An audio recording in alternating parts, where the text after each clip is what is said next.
তো গত দিন হচ্ছে পরাবৃত্ত শেষ হয়েছে, আজকে উপবৃত্তের লেকচার 1। উপবৃত্ত পরাবৃত্ত কেমন লাগছে জানি না, উপবৃত্ত এর থেকে সহজ। আর অধিবৃত্ত মোটামুটি একটা লেকচারই শেষ হয়ে যায়, তাও আমরা 2টা লেকচার লাগাবো, ঠিক আছে? তো আসো উপবৃত্তের সমীকরণ আর চিত্র সম্পর্কে আলোচনা করা যাক আজকে।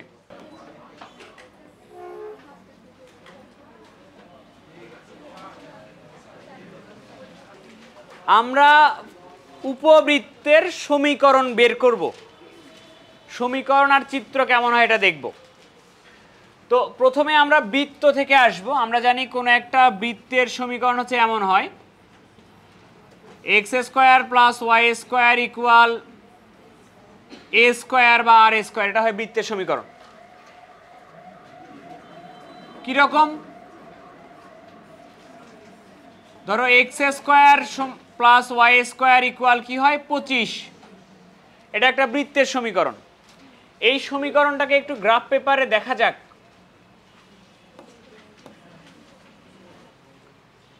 x² + y² = 25, এর চিত্র হচ্ছে এরকম হবে। বৃত্তটা x অক্ষ থেকে কয় ঘর কাটছে দেখো তো, এবং y অক্ষ থেকে। যেহেতু এটা বৃত্ত, প্রপারলি গোল, সব দিকে সমান পরিমাণে অংশ কাটবে। x অক্ষ থেকে যে পরিমাণে অংশ কাটছে, y অক্ষ থেকে সেম পরিমাণে অংশ কাটবে। এই 25-এর জায়গায় আমি যদি 36 করে দেই, তাহলে x² + y² = আমি ধরো 36 করে দিলাম। দেখো তো এক ঘর করে বেড়ে গেছে না x অক্ষ থেকে y অক্ষ থেকে। যদি আমি ওখানে 100 করে দেই, x² + y² = 100। তাহলে তোমার বৃত্তটা এমন হয়েছে, দুটা অক্ষ থেকে x অক্ষ থেকে 10 একক অংশ কেটে নিছে, y অক্ষ থেকে 10 একক অংশ কেটে নিছে। তাহলে এই যে এই পাশের এটা, এই মানটা দেখেই কি বলে দেওয়া যায় না যে কোনো একটা বৃত্ত x অক্ষ আর y অক্ষ থেকে কত একক অংশ কেটে নিবে? যেহেতু 25 ছিল, কাটছে হলো 5, 36 ছিল, কাটছে 6, 100 ছিল, কাটছে হলো 10। এবার আমরা একটু উপবৃত্তের কথা বলি।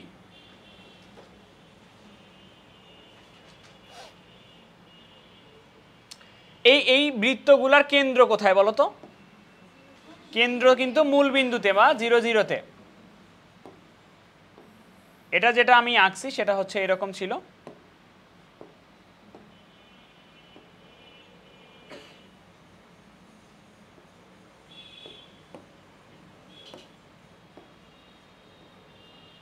কেন্দ্র ছিল 0, 0-তে, আর x অক্ষ থেকে কেটে নিচ্ছিল তোমার কয় ঘর? x অক্ষ থেকে কেটে নিচ্ছিল 5 ঘর, y অক্ষ থেকে কেটে নিচ্ছিল 5 ঘর। এটা এই জিনিসটাকে, এই সমীকরণটাকে এইভাবেও লেখা যায় কিনা যে x² + y² = 5-এর উপরে স্কোয়ার। তাহলে বুঝতে আরো বেশি সুবিধা হয়। x আর y অক্ষ থেকে কয় একক অংশ করে কেটে নিচ্ছে? 5 করে কেটে নিবে। এই জিনিসটাকে আরো এইভাবে লেখা যায় কিনা দেখো তো, x² / 5-এর উপরে স্কোয়ার, y² / 5-এর উপরে স্কোয়ার = 1। এভাবেও লেখা যায় কিনা? এভাবে লিখলে একটা জিনিস ক্লিয়ারলি বোঝা যায়। এই x এর নিচে যেটা দেখতেছো, এটা দেখে বোঝা যায় যে x অক্ষের কর্তৃত অংশ কত। এটা দেখে বোঝা যায় x অক্ষের কর্তৃত অংশ কত, কর্তৃত অংশ। আর y এর নিচে যেটা আছে, এটা দেখে বোঝা যায় y অক্ষের কর্তৃত অংশ কত।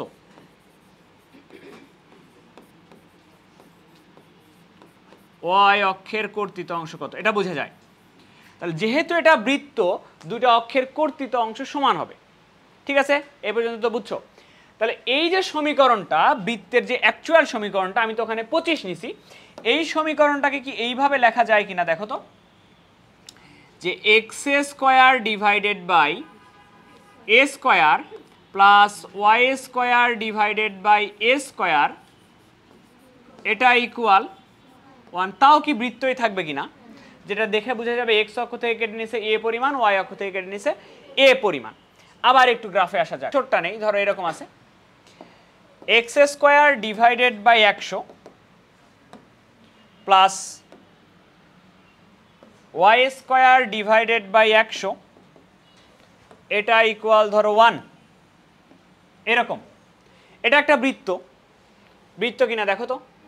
এক্স স্কোয়ারের নিচে ছিল 100, এক্স অক্ষ থেকে কয় ঘর কেটে নিছে, আর ওয়াই স্কোয়ারের নিচে ছিল 100, ওয়াই অক্ষ থেকে কেটে নিছে কয় ঘর, তাহলে বৃত্ত দুইটা থেকে 10 ঘর করে কেটে নিছে। এবার আমরা উপবৃত্তের সমীকরণ বের করতে চাই। কারণ উপবৃত্ত উৎপন্ন হয় কিভাবে? উপবৃত্ত উৎপন্ন হয় কোনো একটা বৃত্তকে চাপ দিলে। একটা বৃত্তকে যদি চাপ দাও উপবৃত্ত উৎপন্ন হয়। এবং চাপটা দুই দিক থেকে দেওয়া যায়, একটা হচ্ছে অনেক দিক থেকে দেওয়া যায়, অ্যাকচুয়ালি আমরা অক্ষের সমান্তরালে চাপ দিতে চাই। ধরো এই বরাবর যদি চাপ দিই আমি,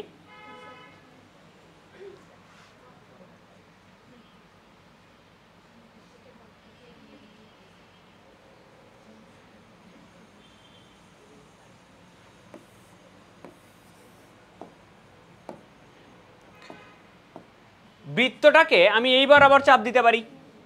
এই বরাবর যদি চাপ দিই এই অংশটা চেপে যাবে, এদিকে প্রসারিত হয়ে যাবে, বৃত্তটা দেখতে এই রকম হয়ে যাবে কিনা, বৃত্তটা দেখতে এরকম হয়ে যাবে কিনা, হবে। যে জিনিসটাকে আমরা বলবো হলো উপবৃত্ত।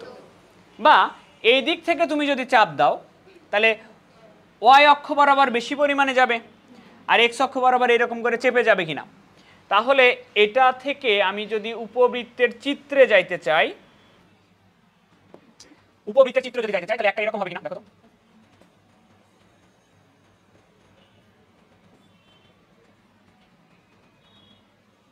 এটা একটা হবে।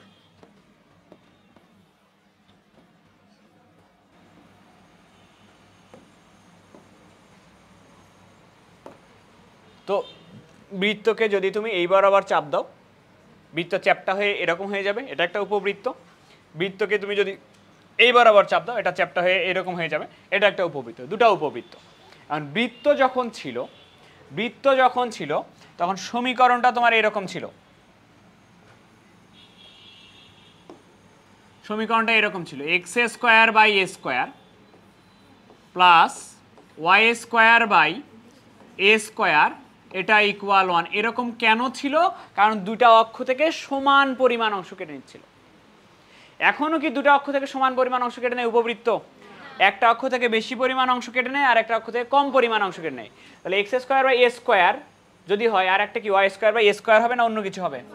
অন্য কিছু হবে। তাহলে আমরা ওয়াই স্কোয়ার বাই আর এ স্কোয়ার রাখবো না, ওয়াই স্কোয়ার বাই অন্য কিছু দিয়ে দিব, বি স্কোয়ার, এটা ইকুয়াল 1। এখানে দেখো x square by a square plus y square by b square, এটা ইকুয়াল 1। একটাতে এক্স অক্ষ থেকে বেশি পরিমাণে অংশ কেটে নিবে, একটাতে এক্স অক্ষ থেকে বেশি পরিমাণ অংশ কাটবে, একটাতে ওয়াই অক্ষ থেকে বেশি পরিমাণ অংশ কাটবে। তাহলে এক্স অক্ষের কর্তৃত অংশ কোনটা? এটা না? আর ওয়াই অক্ষের কর্তৃত অংশ কোনটা? তাহলে এটা তোমার এক্স অক্ষের কর্তৃত অংশ, এটা তোমার কি এ, আর ওয়াই অক্ষের কর্তৃত অংশ এখানে তোমার কি বি কিনা। এই ক্ষেত্রে এই ধরনের চিত্রের ক্ষেত্রে এ কি বড় কিনা? A is greater than B. আর এক্স অক্ষের কর্তৃত অংশ এখানে এতখানি, এটা হলো এ, ওয়াই অক্ষের কর্তৃত অংশ এতখানি, তাহলে এখানে কোনটা বড়? তাহলে দুই অক্ষের কর্তৃত অংশের উপরে ডিপেন্ড করে সমীকরণ হয় দুটা। সমীকরণ একটাই অ্যাকচুয়ালি, যদি এর মান বড় হয় তাহলে এক্স অক্ষ থেকে বেশি পরিমাণ অংশ কেটে নেবে, যদি বির মান বড় হয় তাহলে ওয়াই অক্ষ থেকে বেশি পরিমাণ অংশ কেটে নেবে। এরকমই তো। আসো আরেকবার একটু লাস্ট বারের মতো চিত্র দেখা যাক।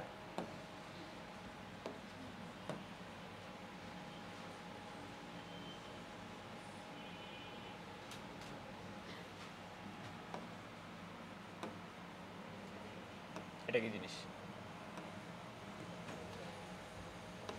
তো আমরা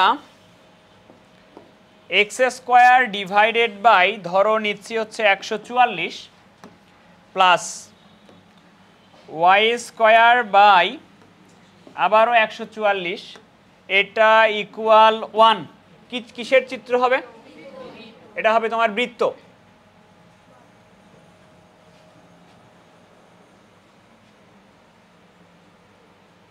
এই যে তোমার এটা বৃত্ত হিসেবে। এখন আমি যদি এখান থেকে এখান থেকে 144 না করে সমান না করে এই মানটা একটু কম বেশি করি, ধরো 25 করে দিই, তাহলে দেখো তো এটার বৃত্ত থাকবে। এই যে নিচের যে সহগটা এটা যদি অসমান হয়ে যায় তাহলে উপবৃত্ত হয়ে যায়। এখানে এ স্কোয়ারের মান বড় না, দেখো তো এক্স অক্ষ থেকে বেশি পরিমাণ অংশ কাটছে।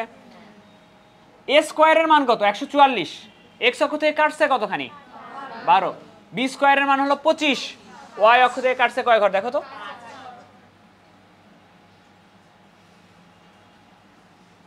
একটা অক্ষ থেকে 12 পরিমাণ কাটছে আর একটা অক্ষ থেকে 5 পরিমাণ কাটছে। যদি এটা বাড়ায় দেই, এটা যদি বাড়ায় দেই তাহলে ওয়াই অক্ষের দিকে বেশি পরিমাণ অংশ কাটবে, ধরো 225 করে দিই, এরকম হবে চিত্রটা। এক্স স্কোয়ার বাই 144, তাহলে এক্স স্কোয়ার বাই 144 হলে এক্স অক্ষ থেকে কাটছে কত? ওয়াই স্কোয়ার বাই 225, 225 হলে কাটছে কতখানি দেখো, তাহলে এটা হলো 12 পরিমাণে, এটা হলো 15 পরিমাণে। বুঝছো?